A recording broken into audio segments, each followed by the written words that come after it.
Les titres de cette édition. Violence faite aux femmes, fin de l'excision à Kanawolo. Kanawolo est un village de la sous-préfecture de Niakaramadougou. C'est un combat mené par les cadres du village. Éducation Ferkessédougou. La mairie de Ferkessédougou sensibilise les parents afin de scolariser les petites filles. Culture Ferkessédougou toujours, sortie de la 22e promotion du Kyologo, une école de la vie. Mesdames, Mesdemoiselles et Messieurs, bonsoir et bienvenue dans ce tour complet de l'actualité régionale. Et nous commençons par la première session ordinaire du Conseil régional du Bélier au titre de l'année 2015 à Raviard. D'importants projets ont été annoncés pour le développement de la région du Bélier.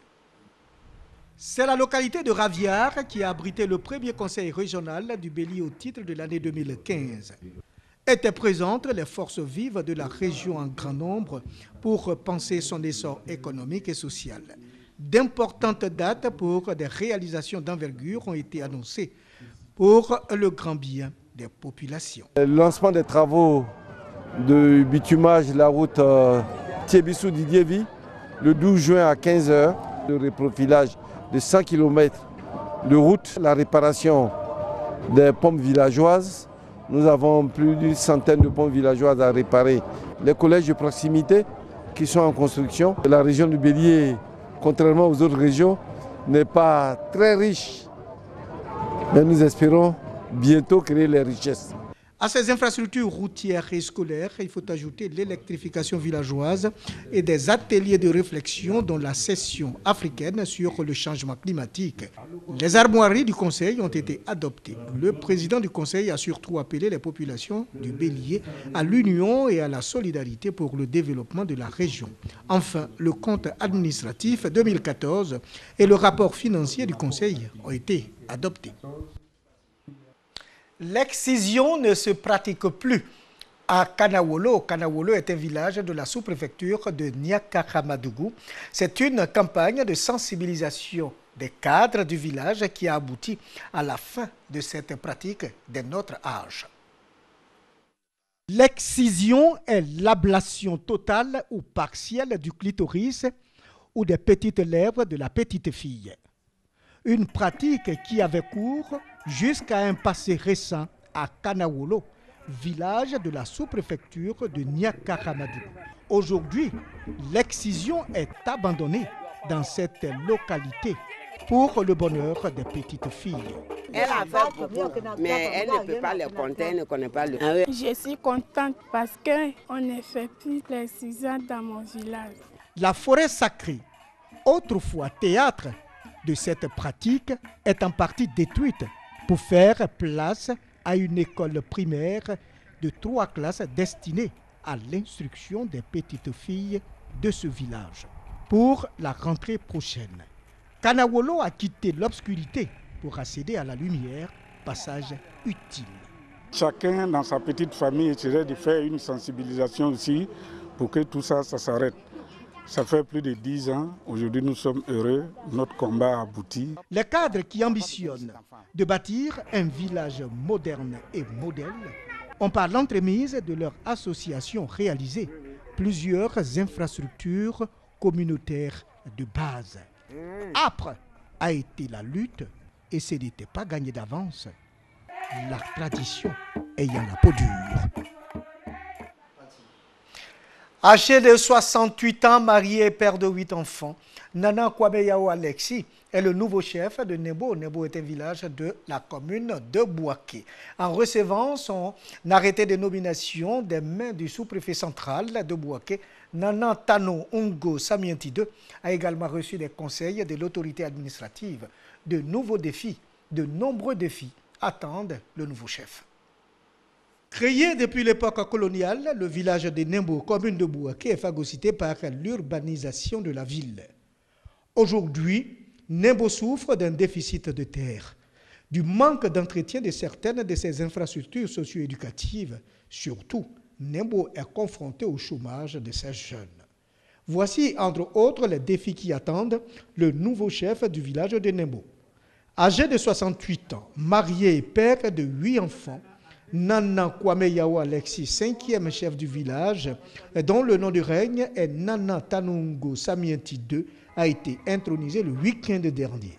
Ses priorités, le renforcement de la cohésion sociale et l'autonomie financière des jeunes. Et je fais en sorte que Nembo ait son unité, la population de Nembo ait son unité, pour qu'ensemble, la population m'aide à diriger Nembo, afin que Nembo devienne l'élite des villages environnants de Bouaké. En recevant son arrêté de nomination des mains du sous-préfet central de Bouaké, Nana Tanungo Samienti II a également reçu des conseils de l'autorité administrative. Le nouveau chef a été exhorté à exercer en toute justice et équité. Élus, cadres, filles et fils de la région ont apporté leur soutien à cette cérémonie d'intronisation. L'Association des commerçants du marché d'Air France 2, ACMAB, a une nouvelle présidente. Ndringues Clémentine a été investie le week-end dernier en présence des autorités administratives et politiques de la ville de Bouaké, ainsi qu'en présence de nombreuses personnalités de la ville. La présidente de l'ACMAB a promis d'œuvrer pour le rayonnement du marché du quartier Air France 2. Les commerçants du marché du quartier Air France 2 de Bouaké veulent unir leurs forces pour défendre leurs intérêts communs. Pour ce faire, ils se sont constitués en association dénommée Association des commerçants du marché d'Air France 2 de Bouaké, ACMAB. La cérémonie d'investiture de la présidente de la dite association a eu lieu le week-end dernier et était placée sous le parrainage de Koulibaly Seindou, préfet du département de Ouangolodougou, représenté à cette occasion par son épouse Koulibaly Amina Marie-Laure. Ndringues Clémentine, nouvelle présidente de l'ACMAB, a reçu les statuts et règlements intérieurs de son association des mains de la représentante du parrain. Koulibaly Amina Marie-Laure a exhorté les commerçants à s'unir pour permettre à leur marché de se moderniser. La présidente de l'ACMAB a promis se battre pour que le marché soit toujours pourvu en denrées alimentaires pour le bonheur des populations de Bouaké. Nguessan Amena Félicité, 28 ans, mère de 3 enfants résidant à Bouaké Koko Abouliba, a accouché le 8 juin 2015 à 3 h du matin. À 5 h, elle a jeté la petite innocente dans un WC. Elle avait à l'accouchement 4 kg. Elle est donc née vivante. Amnesty International déclare que c'est une violation du droit à la vie. Nguessan Amena Félicité est aux mains de la police. Ce sont les sapeurs-pompiers militaires de Bouaké qui ont extrait le corps sans vie de la fosse commune. Koulibaly Baya, responsable d'Amnesty International, invite les jeunes filles à adhérer au programme de planification familiale pour éviter de telles situations ou l'utilisation du préservatif. La mairie de Ferkessédougou sensibilise les parents à scolariser leurs enfants. Elle a donc initié la fête des écoles primaires publiques de la commune. 200 élèves issus de 32 établissements ont été ainsi récompensés. Dans la région du Tchologo, la non-scolarisation de nombreux enfants constitue un frein au développement de cette partie du pays. Pour faire face à ce phénomène, le maire de la commune de Ferkessédougou, Alain Blidia, a initié la fête des écoles primaires publiques. Cette initiative de la mairie vise à récompenser les meilleurs élèves du primaire afin d'exhorter les parents à mettre leurs enfants à l'école. Nous constatons que de plus en plus on envoie les filles et les parents même ont constaté qu'elles brillent très bien en classe. 2 enfants Peuls qui ont eu aussi de très bonnes moyennes. Or en général les Peuls gardent les enfants à l'école, que ce soit les garçons comme les filles, on les maintient derrière les troupeaux. Alors ça aussi c'est un message très fort. Pour cette deuxième édition de la fête des écoles à Ferkessédougou, 200 enfants du primaire ont été récompensés, notamment les premiers de chaque classe. Cela à la grande satisfaction des enfants. Nous voudrons vous être reconnaissants. Célébrer les enfants chaque année doit être un devoir pour tous les parents, car les enfants en ont droit. S'il n'existait pas de cérémonie de cette envergure en l'honneur des enfants de Ferkessédougou, il aurait fallu l'accueillir. Les 32 établissements que compte l'inspection primaire de la commune ont également bénéficié de jeux de maillot pour les compétitions sportives. Pour vivre dans un monde de paix et de respect de l'autre, de nombreux peuples ont signé des pactes de non-agression appelés alliances interethniques. Le ministère de la Culture et de la Francophonie veut utiliser ces alliances interethniques pour renforcer la cohésion sociale et l'unité nationale en Côte d'Ivoire. Des panels ont été initiés pour la promotion de ces valeurs culturelles en voie de disparition. Pacte de non-agression signé entre les ancêtres des différentes ethnies du pays. Les alliances interethniques en Côte d'Ivoire ou Tokbé évitent aux communautés de sombrer dans les violences de grande envergure. De même, elles préconisent les règlements pacifiques à tous les différends et transforment les malentendus en histoire-rette. Ces pactes séculaires, le ministère de la Culture et de la Francophonie veut les mettre à profit pour renforcer la cohésion sociale et l'unité nationale. Ce panel répond donc à la préoccupation du ministre Maurice Kwaku Bandama.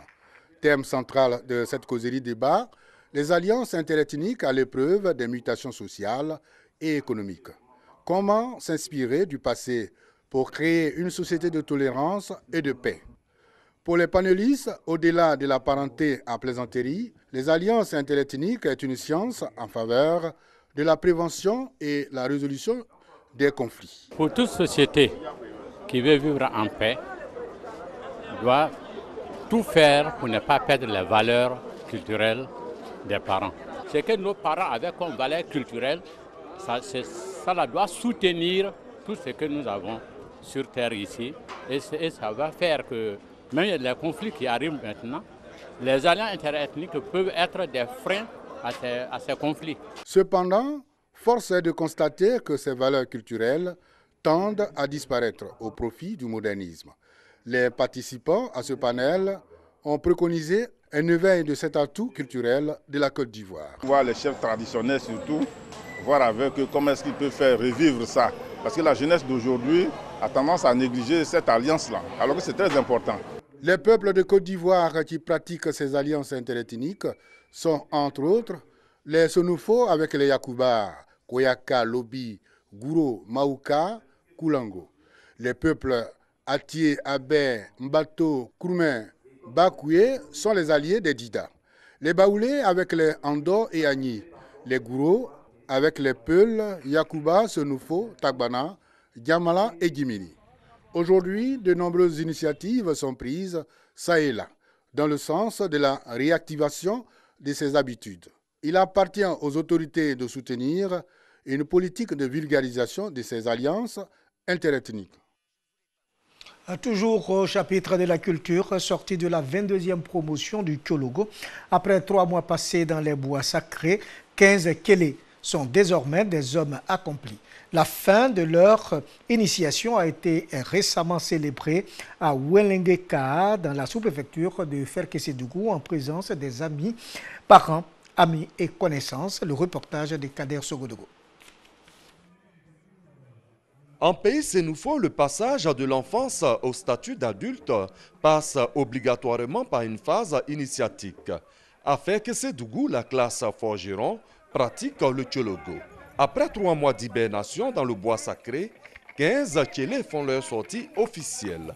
Désormais, ils sont des hommes accomplis, des hommes de parole, des hommes sociables et travailleurs. Toutes choses saluées par le président du conseil régional du Kyologo. L'occasion de cette festivité est un bon prétexte pour magnifier et exalter les valeurs qui guident et fondent la société Sonofo. En même temps qu'elle permet de mettre en relief l'âme et l'identité qui caractérisent notre peuple dans ses diverses composantes. Le premier vice-président de l'Assemblée nationale, représentant Guillaume Mossoro, le patron de cette cérémonie, félicite les nouveaux Tchélés. Personne est adoré notre fétiche. Notre intérêt en dépend. Nous allons voir et que nous verrons demain dans le cadre de la promotion de la culture. Cette cérémonie parrainée par le ministre des Affaires présidentielles, Téné-Birahima Ouattara, a vu la participation du ministère de la Culture, du Programme national de la cohésion sociale et de l'UNESCO. Tous ont apprécié le spectacle offert à eux par les Tchélés. Les femmes de l'église SEMA sont honorées chaque année à travers une journée dénommée Journée de l'association des femmes des églises SEMA de Côte d'Ivoire, AFECMACI. À Bouaké, prières et dons ont marqué cette journée à la paroisse du quartier Koko. Journée nationale de l'association féminine de l'église SEMA de Côte d'Ivoire, AFECMACI. À Bouaké, les femmes de la paroisse du quartier Koko ont célébré cette journée dans la prière. Pour la présidente des femmes de l'AFECMACI de la paroisse de Koko, cette journée a été initiée pour magnifier la femme. Avant, femme, on n'avait pas la parole devant les hommes. Mais depuis que le Seigneur nous a sauvés, nous avons maintenant droit à la parole. Et on s'est dit, mais pourquoi ne pas célébrer ces moments? Donc c'est pour cela que nos responsables ont décrété tous les mois de mai, après l'Assomption, une journée nationale à l'endroit de nos moments. Il y a des dons à l'endroit des orphelins, des dons aussi à l'endroit des veuves, des dons aussi dans les orphelinats et aussi même dans les CHU comme dans les maternités. Le parrain de la cérémonie, Kouadio Norbert, a traduit ses encouragements à ses filleuls. Il les a invités à rester déterminés pour l'œuvre de Dieu. À travers le thème « Femme de l'AFECMACI, sois un vase d'honneur pour Dieu et pour la société », la prédicatrice Kofi Awiren a exhorté les femmes à être vertueuses et exemplaires au sein de la famille et dans la société. Elle a également invité ses sœurs à s'armer de courage et à aller partout pour évangéliser en vue de bâtir la maison du Seigneur pour l'avancement de l'œuvre de Dieu. La Bible dit également, celui qui a gagné la femme a gagné le bonheur, et c'est la fin de cette édition. Merci de nous avoir suivis. Au revoir et à très bientôt.